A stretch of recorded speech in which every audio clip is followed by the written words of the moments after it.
Hello बच्चों, स्वागत है आप सभी का। जो भी बच्चे 10th का एग्जाम दिए हैं, माइंड में क्वेश्चन आ रहा है आपका कि आखिर में 10th के बाद कॉमर्स लें, पता नहीं आगे क्या होगा, कुछ लाइफ में कर पाएंगे नहीं कर पाएंगे, इस तरह का बहुत सारा आपके पास क्वेश्चन आता है, आ रहा है। और वाजिब है, आना भी चाहिए भाई, क्योंकि फ्यूचर इससे जुड़ा हुआ है हमारे। क्योंकि जो भी बच्चा क्लास 11 12th में जो भी सब्जेक्ट आप सेलेक्ट करते हो, उसी से आपका आगे फ्यूचर बनता है। बात समझ में आया? तो चलिए, आप साइंस ना लो, आप कॉमर्स लो, ऐसा मैं नहीं बोल रहा हूं, बट आप कॉमर्स क्यों लो ये मैं बताना चाह रहा हूं। क्योंकि साइंस का भी एक अपना इंपॉर्टेंस है। डॉक्टर इंजीनियर हमारे कंट्री में नहीं रहेगा भाई, चलेगा कैसे? सिंपल सा बात है। तो मैं ये नहीं, उस पर मैं आना ही नहीं चाह रहा हूं कि भाई आप साइंस मत लो, कॉमर्स लो, वो एक अलग चीज है। बट आप कॉमर्स क्यों लो, ये मैं इस चीज पे आज हमारा फोकस रहेगा। चलिए, वीडियो को अगर लाइक नहीं किया आप लाइक कर दो और थोड़ा सा सब्सक्राइब करने का कोशिश करना, क्योंकि इस तरह का इंफॉर्मेटिव वीडियो भी मैं आपको बीच बीच में लेकर के आता रहूंगा। और पूरा का पूरा कंटेंट, क्योंकि आपको पता है कि हमारा coaching Shri Ram school of commerce पिछले 30 सालों से one of the leading institute है हमारे बिहार का, जो कि पटना के कंकड़बाग में सिचुएटेड है। और हमारा कोई ब्रांचेज नहीं है, इसलिए धोखा नहीं आपको खाना है कि हमारे कोई ब्रांचेज है कि भाई यहां भी एडमिशन ले ले, वहां एडमिशन ले ले। Shri Ram school of commerce, only Shri Ram school of commerce. और Neeraj sir, accounts faculty and managing director, founder of this coaching. चलिए, स्वागत है आप सभी का हमारे चैनल में। 10th के बाद कॉमर्स क्यों, आखिर में क्यों बच्चा ये कंफ्यूजन में रहता है। तो बेसिकली एक एक करके हम लोग सारे चीज को देखेंगे कि कॉमर्स ही क्यों पढ़ना है, हमें कॉमर्स क्यों पढ़ना है, इस चीज पे हमारा फोकस होगा। आइए हम लोग एक एक करके चीजों को समझते हैं। बेसिकली बच्चा यहां पे जब 10th आप देते हो ना, तो आप किस तरह का स्टूडेंट हो, ये सबसे पहले आपको 2 से 10 दिन रिजल्ट के अंदर में, क्योंकि देखो बहुत सारे बच्चे का रिजल्ट आया है, बहुत सारे बच्चे परेशान हैं कि भाई मेरा एक्सपेक्टेशन से कम मार्क्स आ गया। तो कोई रो रहे हैं, कोई दुखी हैं, कोई अपसेट है, कोई एकदम डार्क में साइड में चले गए, अपने लाइफ के डार्क साइड में कि भाई मेरा वर्स्ट लाइफ हो गया, मेरा एकदम सबसे खराब जिंदगी चल रहा है। ऐसा कुछ भी नहीं है। आपका अगर एक्सपेक्टेशन था भाई साहब कि मेरा 90% आए और गलती से आपका अगर 80% आ गया, तो आप दुखी हो गए। नहीं नहीं नहीं नहीं, आप दुखी नहीं हुए। आप इस कारण से दुखी नहीं हुए, आप कंपैरिजन करके दुखी हुए। मैं बता रहा हूं आपको, आप अगर आपका 80% आए और आप इंडिया टॉप कर जाए, इंडिया टॉप कर जाओ आप, तब तो आपके लिए मार्क्स ही सुपीरियर होगा, ये मार्क्स सुप्रीम मार्क्स होगा आपका। इसी मार्क्स के साथ आप ढोल नगाड़ा के साथ निकलोगे, है ना, कि भाई हम तो AIR 1 आए हैं 80 मार्क्स में। तब आपका एक्सपेक्टेशन कहां गया? बात समझ में आया? लेकिन आपने 90% सोचा था, 80% आया, आप इसलिए दुखी नहीं हो। आपका एक्सपेक्टेशन टूटा, इसलिए दुखी नहीं हो। आप कंपैरिजन करके दुखी हो, करे यार फलानवा का 90 आ गया, ढकनवा का 95 आ गया, इसका ये आ गया, उसका वो आ गया। कंपैरिजन क्यों करना है? आप बेस्ट हो, अपने आप में बेस्ट रहोगे। याद रखना एक चीज, और एक मार्कशीट, एक एग्जाम आपको कभी जस्टिफाई नहीं कर सकता है। इसलिए आपको एक जरा टेंशन नहीं होना चाहिए, क्योंकि आज के बाद ये 10th का रिजल्ट आपका कहीं काम नहीं आने वाला है, कहीं भी काम नहीं आने वाला है। बस आपको 11th में एडमिशन मिल जाएगा और उसके बाद 10th का रिजल्ट को कोई पूछता नहीं है। हमेशा हायर एजुकेशन को लोग वैल्यू देते हैं कि आप क्या किए हो, तो एमकॉम किए हो। सिंपल सा बात, अगर एमकॉम किए हुए हो, MBA किए हुए हो, जाहिर सा बात है 10th के बाद 12 के बाद ग्रेजुएशन, उसके बाद ना मास्टर डिग्री मिला होगा यार। कॉमन सा बात है, कहां 10th में फंस रहे हो। चलो, जो आना था आ गया, अब हटाओ, बाजार बंद करो। आपको कॉमर्स क्यों पढ़ना है? देखो बेसिकली ना, कॉमर्स के बाद हमारा 3 वे आता है, जिसमें सबसे पहला आता है आपका फाइनेंस, दूसरा आता है मैनेजमेंट, और तीसरा आता है लॉ। आप बोलोगे सर लॉ भी इसी में है? बिल्कुल इसी में है। कॉर्पोरेट लॉयर वगैरह जितना भी हैं, वो टैक्स एडवाइजर हो गए, वो सब लॉयर कैटेगरी के जितने भी लोग हैं, सब हमारे कॉमर्स वाले ही होते हैं। बात समझिएगा ध्यान से, वो क्रिमिनल लॉयर का बात नहीं हो रहा है, वो आप आर्ट्स लेकर के भी कर सकते हो। बट कॉर्पोरेट लॉयर का बात हो रहा है, कंपनी लॉयर का बात हो रहा है, वहां का मैं बात कर रहा हूं, जिसको BBA LLB BCom LLB बोला जाता है। चलिए, सबसे पहला सेक्टर अगर फाइनेंस सेक्टर देखा जाए, तो कोई भी इंसान, आप अगर घर का ही बात किया जाए, तो एक घर चलाने के लिए क्या चाहिए? थोड़ा सा पैसा चाहिए, that is called finance. Management mummy बहुत अच्छा से कर लेती है कि इतना दूध वाले को देना है, इतना स्कूल देना है, इतना रेंट देना है, तो ये हो गया हमारा मैनेजमेंट। घर को प्रबंध करना अच्छे से महिलाएं का काम होता है। और घर में अनुशासन भी होना चाहिए, दैट इज कॉल्ड लॉ। एक शहर चलाने के लिए क्या चाहिए? थोड़ा सा ब्रॉड लेवल पे समझते हैं, तो पैसा चाहिए, मैनेजमेंट अच्छा से होना चाहिए, और लॉ भी होना चाहिए कि कोई भी कानून को ना तोड़े, तब एक शहर चल सकता है।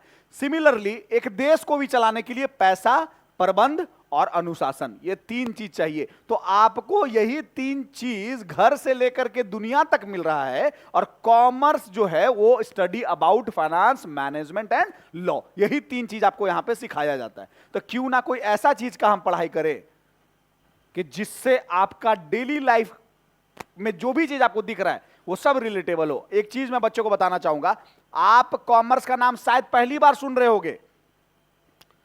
बच्चा बोलता है कि सर 10th तक मैं तो कॉमर्स के बारे में कुछ जानता नहीं हूं। बेटा जी, मैं आपका एक भूल है, आपको मैं समझा देना चाहता हूं, याद करवा देना चाहता हूं कि आप कॉमर्स ही सबसे ज्यादा पढ़े हो और देखे हो। अच्छे से अब आपको पढ़ना है कॉमर्स सब्जेक्ट को लेकर के, सिलेक्ट करके। क्योंकि 10th तक क्या आपने बैंक के बारे में नहीं पढ़ा, क्या आपने इंश्योरेंस के बारे में नहीं पढ़ा, क्या आपने ट्रांसपोर्ट के बारे में नहीं पढ़ा या नहीं समझा या नहीं जानते हो, क्या आपने बिजनेस को नहीं देखा, क्या आपने कंपनीज को नहीं पहचाना, क्या आपने टेक्निकल चीजों के बारे में नहीं देखा, नहीं सुना? हर चीज के बारे में देखा ना, समझा ना। क्या आप इंटरनेशनल बिजनेस के, एक्सपोर्ट इंपोर्ट के बारे में नहीं जानते हो? हर एक चीज के बारे में आप जानते हो ना। तो आप कैसे कह सकते हो? तो कॉमर्स में इसी चीज को पढ़ना होता है, यही कॉमर्स है, यही आपका यहां पे बिजनेस स्टडीज में आपको पढ़ाया जाएगा बेसिकली। बात समझ में आ रहा है? तो आप बच्चों बचपन से कॉमर्स ही सबसे ज्यादा पढ़े हो, देखे हो अच्छे से। अब उसको हम लोग जस्टिफाई करेंगे कि भाई ये क्या है और इसको किस तरीके से चीजों को समझते हैं। तो ये कभी मत सोचना कि आप बस साइंस पढ़े हो बचपन से और आर्ट्स पढ़े हो बचपन से। आप कॉमर्स भी उतना ही पढ़े हो और इवन उससे ज्यादा ही पढ़े हो। बात समझ में आया? उससे ज्यादा ही देखे हो, समझना अब है हमें। तो आप फ्रेंडली सब्जेक्ट अडॉप्ट करो ना। अच्छा एक चीज बताओ, बुरा ना मानना, a+b का होल स्क्वायर आपके आज तक डेली लाइफ में कहां काम आया? आपको छोड़ दो, अपने पापा से पूछना, उनको कभी काम आया था? मम्मी से पूछना, उनको कभी काम आया था? नहीं आया था। तो ये कौन सा सब्जेक्ट हो गया? एक इमेजिनरी सब्जेक्ट हो गया। और ये कौन सा सब्जेक्ट है? एक प्रैक्टिकल सब्जेक्ट, मतलब एक डेली लाइफ से रिलेटेबल सब्जेक्ट है ये। आपको इसमें कुछ इमेजिन नहीं करना है, हर चीज आपके सामने होगा।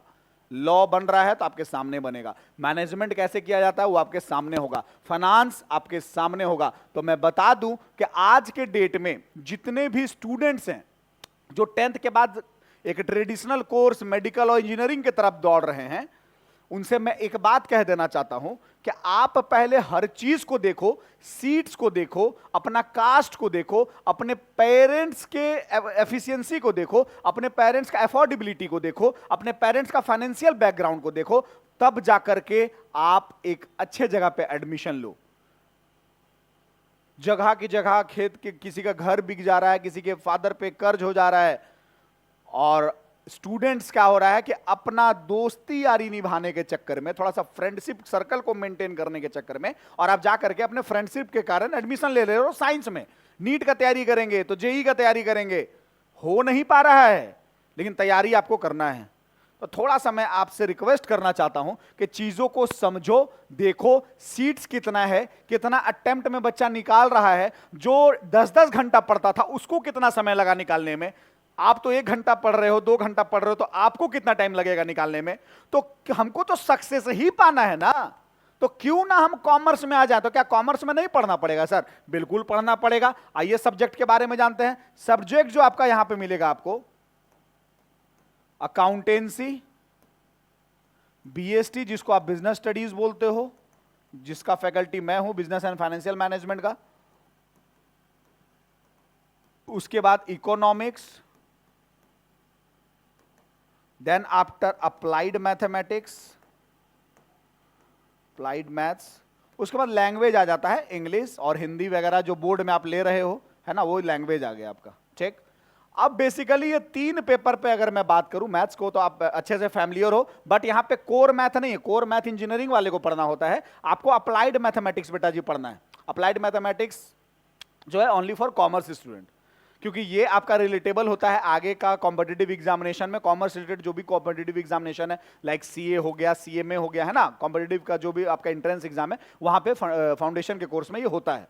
तो यहां से 70% आपका जो टॉपिक्स है वो मैच करता है आगे कॉम्पिटिटिव एग्जामिनेशन में। और applied mathematics is also known as calculative mathematics, business mathematics कह सकते हैं इसको हम लोग। बात समझ में आया? ये कोई कोर मैथ नहीं, इंजीनियरिंग लेवल का मैथ आपको यहाँ पे पूरा डीप लेवल में जाकर के नहीं पढ़ना होता है। अब अकाउंटेंसी का बात किया जाए, अकाउंटेंसी बहुत सिंपल, बहुत आसान भाषा में समझो कि आपके फादर ने आपको 1 लाख रुपया दिया और बोला कि 1 साल तक आपको घर चलाना है। आपने उस पैसे को कहां कहां खर्च किए? 10,000 रेंट दे दिए, 5,000 का सब्जी ले आए, 15,000 का राशन ले आए, 5,000 स्कूल में फी दे दिए, 2,000 ट्यूशन में फी दे दिए, 2,000 स्कूटी में पेट्रोल भरा लिए या बाइक में पेट्रोल भरा लिए, 2,000 का रिचार्ज करा लिए, दिस करा लिए, दैट करा लिए, 2,000 खो गया, 2,000 किसी को कर्ज दे दिए। ये सारा ताम झाम में जो आपने खर्च किया, इसको रिकॉर्ड करना अकाउंट कहलाता है। ये आपको अकाउंटिंग लैंग्वेज में आपको क्या करना पड़ेगा? रिकॉर्ड करना पड़ेगा, समराइज करना पड़ेगा, रिप्रेजेंट करना पड़ेगा। किस चीज को? डाटा को, इन एप्रोप्रिएट मैनर। इसी को हम लोग अकाउंट्स बोलते हैं। बात समझ में आया? कुछ नहीं है, बस एक सिस्टमैटिक वे में करना होगा, क्योंकि हर चीज का एक प्रोटोकॉल बना हुआ है ना कि आप कैसे भी नहीं दिखा सकते हो। एक जो बना हुआ है उसी के अकॉर्डिंग आपको चीजों को रिप्रेजेंट करना होगा कि 1 लाख रुपया मुझे मिला, खर्च कहां कहां किए, बस वो हमको दिखाना है। सिंपल सा बात, कितना भुला गया, कितना कर्ज दे दिए, कितना खा गए, कितना पका गए, हर चीज को। बात समझ में आया? चल, बिजनेस स्टडीज में सिंपल सा बात, बहुत आसान भाषा में समझेंगे कि कहां से हम लोग पैसा कमाएंगे। सिंपल सा बात, वो हमें पढ़ना है बिजनेस स्टडीज में। How many types of business in our environment, हमारे इन्वायरमेंट में, हमारे वातावरण में कितने टाइप्स के बिजनेस चल रहे हैं। क्या अकेला बिजनेस चलाना सही है? क्या परिवार के साथ चलाना बिजनेस सही है, जिसको हिंदू अनडिवाइडेड फैमिली बिजनेस बोला गया? क्या पार्टनरशिप कर लेना सही होगा? क्या कंपनी चलाना सही है, या पूरा एक समाज मिलकर के हम लोग बिजनेस करेंगे, that is called cooperative society. बात समझ में आ रहा है? क्या पब्लिक लिमिटेड कंपनी सही होता है? क्या प्राइवेट लिमिटेड कंपनी सही होता है? क्या 1% कंपनी सही होता है? कौन कौन सा कंपनी सही होता है? क्या एमएनसीज कौन सा बिजनेस है, मल्टीनेशनल बिजनेस? इंपोर्ट क्या होता है, एक्सपोर्ट क्या होता है, क्या क्या उसका प्रोसेस है, हर एक चीज पढ़ना है। अमेजॉन किस टाइप का बिजनेस है, उसका ओनर किस टाइप से काम कर रहा है। आउटसोर्सिंग किसको बोला जाता है कि अपना ही काम अब दो आप दूसरे एजेंसी से करवाते हैं ताकि आप अपना मेन काम पे पूरा का पूरा कंसंट्रेशन कर सकें। समझ में आ रहा है? एक दुकानदार को क्या नाम से जाना जाता है, एक व्हील कार्ट जो चला रहा है उसको किस नाम से जाना जाता है ना? ईच एंड एवरीथिंग, रेलवे किस टाइप का बिजनेस है, बैंक किस टाइप का बिजनेस है, ईच एंड एवरीथिंग आपको बिजनेस स्टडीज में यहां पे पढ़ना होता है। बात समझ में आया? And how to manage the business and how to manage the financial fund, जिसको बोला गया फाइनेंशियल मैनेजमेंट, आपको यहां पे ये भी पढ़ना है बिजनेस स्टडीज में। इकोनॉमिक्स में आ जाए, बहुत सिंपल सा तरीका, आपको स्कार्स रिसोर्सेज, सिंपल सा तरीका, जो रिसोर्सेज हमारे पास है, जिसका स्कार्सिटी चल रहा है, उसको रेशनली मैनेजमेंट करना हमारा इकोनॉमिक्स कहलाता है। तो आप एकदम इकोनॉमिक्स का सिंपल डेफिनेशन बोल सकते हो कि रेशनली मैनेजमेंट ऑफ रिसोर्सेज। आप रिसोर्सेज का रेशनली मैनेजमेंट कर रहे हो। सिंपल सा बात, आपका बर्थडे आ रहा है, मान लो आप बर्थडे में पूरा तामझाम का प्लानिंग कर लिए होगे कि भाई कपड़ा हम लोग खरीदेंगे जाकर के 2,000 का जूता खरीदेंगे, 2,000 रुपये का मूवी देखेंगे, 5,000 का दोस्तों को पार्टी देंगे। ये सब ताम झाम में 11,000 खर्च हुआ, ये आपने सोचा होगा गलती से। अब पापा आपको मान लो 5,000 दिए, 11,000 नहीं दिए, आप उसी 5,000 में मैनेज करोगे ना। इसी को इकोनॉमिक्स बोला जाता है। आप रेशनली मैनेज कर लिए रिसोर्सेज को कि मैंने सोचा था 11,000 मिलेगा, लेकिन अटेंडम मुझे 5,000 मिला। अब वो 5,000 में 11,000 वाला मजा कहां से मिलेगा? तो उसी को क्या बोला जाता है? Rationally management of resources. बात समझ में आया? तो ये आपका इकोनॉमिक्स कहलाता है। सोचो किस तरीके से आप चीजों को सीख रहे हो कि बिजनेस स्टडीज पढ़ करके उसको आप क्या समझ रहे, सीख रहे हो पैसा कैसे कमाया जाता है। इकोनॉमिक्स पढ़ करके आप ये सीखते हो कि उस पैसे को खर्च कैसे किया जाता है, और अकाउंट्स पढ़ करके ये सीखते हो कि उस खर्च किए हुए पैसे को लिखा कैसे जाता है। सिंपल सा तरीका। ये तीनों एक दूसरे का एक्सटेंशन सब्जेक्ट है, बहुत आसान सब्जेक्ट है, बहुत आसान। कोई इसमें फॉर्मूला बेस्ड, कोई रिजिड स्ट्रक्चर नहीं, तीनों सब्जेक्ट अपने आप में फ्लेक्सिबल है। मेरा आपसे रिक्वेस्ट होगा कि आप पढ़ करके देखो, आप नहीं आपको समझ में आएगा तो फिर आप बोल सकते हो कि सर आपने तो बोला था बहुत आसान है, लेकिन यहां पे मुझे तो समझ में नहीं आ रहा है। आप हमारा नंबर नोट कर लो। हमारा कोचिंग कंकड़बाग में सिचुएटेड है। पिछले 30 सालों से हमारी कोई शाखाएं नहीं है, हमारी कोई ब्रांचेस नहीं है, क्योंकि नीरज सर का कहना है कि भाई हम 5 जगह ब्रांच खोल करके लोग दूसरे टीचर को रख के पढ़ाने से अच्छा है एक ही जगह ब्रांच खोल करके हम खुद पढ़ाएंगे, क्योंकि हम अब बच्चे का पैसा से अपना बिजनेस नहीं बढ़ाना चाहते हैं, बच्चे का पैसा से उनका सेवा करना चाहते हैं। आप आ करके एक बार कोचिंग में देखो कि किस तरीके से बच्चे को यहां पे हम लोग ट्रीट करते हैं, हैं, तब समझ में आपको आएगा कि सर आप सही बोल रहे हो कि आप गलत बोल रहे हो। बात समझ में आया? चलिए, यहां तक तो आपको क्लियर होगा। उसके बाद ध्यान से आप समझिएगा, ये है हमारा सब्जेक्ट। अब आ जाइए आप, सर आगे कर क्या क्या सकते हैं। सबसे पहले बच्चा का जो फोकल पॉइंट होता है, जो आपका केंद्र बिंदु होता है, वो जाता है सीए की तरफ, चार्टर्ड अकाउंटेंट की तरफ। बात समझ में आया? चार्टर्ड अकाउंटेंट जो होता है ना, किसी भी कंपनी का पूरा फाइनेंशियल स्टेटमेंट को देखता है। बात समझ में आया? पूरा का पूरा चीजों को देखता है, ऑडिट को देखता है, हर एक चीज फाइनेंशियल में। तो सीए के बारे में आप अच्छे से समझने के लिए हमारा चैनल को सब्सक्राइब कर लो। मैं जल्दी वीडियो लेकर के आऊंगा कि what is the actual work of chartered accountant. ऐसे मैं ओवरऑल आपको समझा देता हूं कि पूरा का पूरा कंपनी का चार्टर्ड अकाउंटेंट एक रिबोन होता है फाइनेंशियल स्टेटमेंट का पूरा फाइनेंस को वही देखता है, राइट। उसके बाद आप कंपनी सेक्रेटरी बन सकते हो, सीए जिसको आप बोल रहे हो। ये आप क्या देखते हो? ये फाइनेंस को देखता है और ये लॉ को देखता है। बात समझ में आया? फाइनेंस को देखता है और ये लॉ को। तीसरा नंबर में आता है सीए में कॉस्ट मैनेजमेंट अकाउंटेंट। बात समझ में आ रहा है? कॉस्ट को, ये पेन अगर 10 रुपए का है तो 10 रुपए क्यों, प्राइस को कौन डिटरमाइन करेगा? तो सीए में करेगा, किसी भी कंपनी का सीए में करेगा। ये जो है आपका, और एक होता है सीएफए। होता तो और भी बहुत कुछ है, लेकिन ये चार, ये बेसिकली ना अब्रॉड फॉरेन कंट्री में इसका वैल्यूएशन थोड़ा ज्यादा है। बाकी हमारे भारत में ये तीन को बहुत ज्यादा वैल्यूएबल दिया गया है, और ये आपके नाम के आगे लग जाएगा। जस्ट लाइक आपका नाम है राम, तो यानी कि आपका नाम के आगे लग जाएगा सीए राम या सीएस राम या सीए में राम। सबसे बड़ा और इसमें फायदा मैं आपको बताता हूं, थोड़ा सा कंपैरिजन कर लिया जाए तो बात को समझिएगा कि आप क्या डॉक्टर और इंजीनियर एक साथ बन सकते हो? जेई और किसी का नीट एक साथ हो सकता है, बहुत एक्सेप्शन, लेकिन यहां पे लगभग बच्चा सीए और सीए में कर सकता है साथ में। आपके साथ दो डिजिग्नेशन एक साथ है, आप दो प्रोफेशनल डिग्री एक साथ ले रहे हो, सीए सीएस एक साथ आप हो, आप दोनों कर सकते हो, कोई दिक्कत नहीं है, कोई भी परेशानी यहां पे नहीं है, क्योंकि सिलेबस बहुत लेंदी नहीं है, छोटा सिलेबस है, आप आराम से इसका तैयारी कर सकते हो। बात समझ में आया? दूसरा बेनिफिट क्या है कि आप, सबसे बड़ा तो इंटीग्रेटेड प्रोग्राम, ये सिर्फ कॉमर्स में ही है, ये सिर्फ कॉमर्स में ये इंटीग्रेटेड प्रोग्राम का जो आपको बेनिफिट है, लिवरेज है, वो सिर्फ और सिर्फ किस बच्चे के लिए? कॉमर्स के बच्चे के लिए। दूसरा बेनिफिट, नो कास्ट डिस्क्रिमिनेशन। यहां पे ये नहीं है कि ओबीसी को इतना लाना पड़ेगा, जनरल को इतना लाना पड़ेगा, एससी एसटी को इतना लाना पड़ेगा एंड ऑल। बात समझ में आया? आप किसी भी कास्ट से बिलोंग करते हो, आपको फाउंडेशन में 400 नंबर का एग्जाम होता है, जिसमें 200 नंबर लाना है। 200 में 200 नंबर आ गया, आप पास कर गए। कोई कास्ट किसका कितना आया था, कट ऑफ कितना गया, दिस कितना गया, दैट कितना गया, ये सब कोई यहां पे झमेला नहीं है। सिंपल सा बात समझ में आया? उसके बाद आपका कोई लिमिटेशन नहीं है सीट का, कॉलेज इसका है ही नहीं, ये इंस्टीट्यूट चलाता है इसको। इसका एग्जाम कौन कंडक्ट कर रहा है? इंस्टीट्यूशन कंडक्ट करता है, institute of chartered accountant of India, institute of cost management accountant of India. बात समझ में आ रहा है? तो यहां पे कोई कॉलेज का झमेला नहीं, आप आराम से रजिस्ट्रेशन इंस्टीट्यूट में करवा लो और आराम से एक अच्छे इंस्टीट्यूट को पकड़ करके पढ़ सकते हो, कोचिंग कर सकते हो। फाउंडेशन वगैरह तो हम लोग पटना में करवाते हैं, और इंटरमीडिएट के लिए, एग्जीक्यूटिव के लिए आप दिल्ली से जाकर के कर सकते हो, अच्छा अच्छा इंस्टीट्यूट है वहां पे। मैं क्यों बोलूंगा कि आप पटना में करो, क्योंकि पटना में इसका अभी तक ऐसा कोई अच्छा फैकल्टी नहीं है। किस चीज में? 3 स्टेज होता है इसका। फाउंडेशन वो हम लोग भी करवा देते हैं, बहुत सारा बच्चा हमारे पास से पास आउट करता है। उसके बाद इंटर का 2 ग्रुप होता है, ग्रुप 1 और ग्रुप 2। अगर आप सीएस कर रहे हो तो इंटर के जगह में आपका नाम हो जाता है एग्जीक्यूटिव, उसमें भी 2 ग्रुप होता है, ठीक है। और फिर फाइनल ग्रुप 1 और ग्रुप 2। तो ये आपका 3 स्टेज है। तो ये स्टेज पटना में होता है, ये दोनों स्टेज आप ऑनलाइन कर सकते हो, दिल्ली जाके कर सकते हो। कोलकाता में थे एक मोहित अग्रवाल सर, लेकिन बेचारे आज हमारे बीच नहीं है। बात समझ में आया? तो आप चीजों को अच्छे से समझना होगा कि क्या बेनिफिट है, क्या लिवरेज है।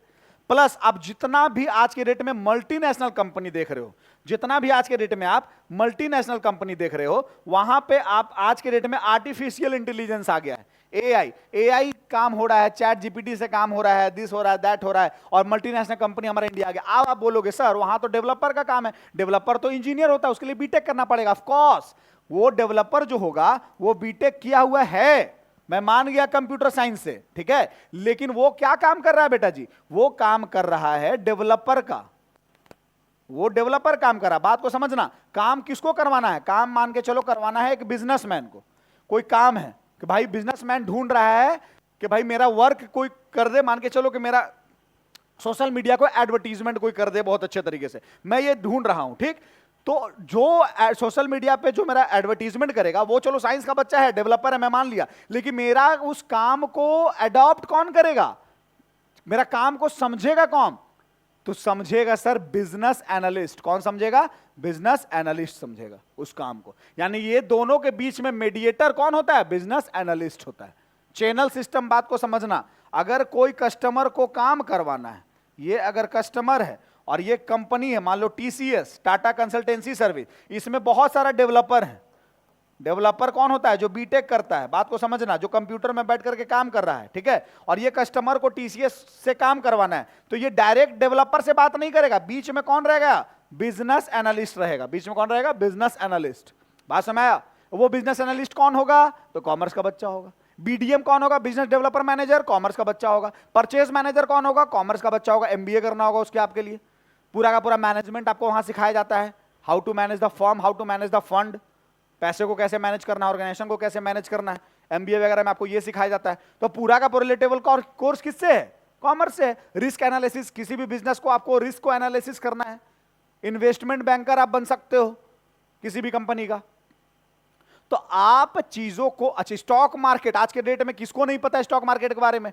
क्लास 11 से, 11वीं से ही आपका तैयारी स्टार्ट हो जाता है। स्टॉक मार्केट को समझा दिया जाता है आपको अच्छे तरीके से, है ना।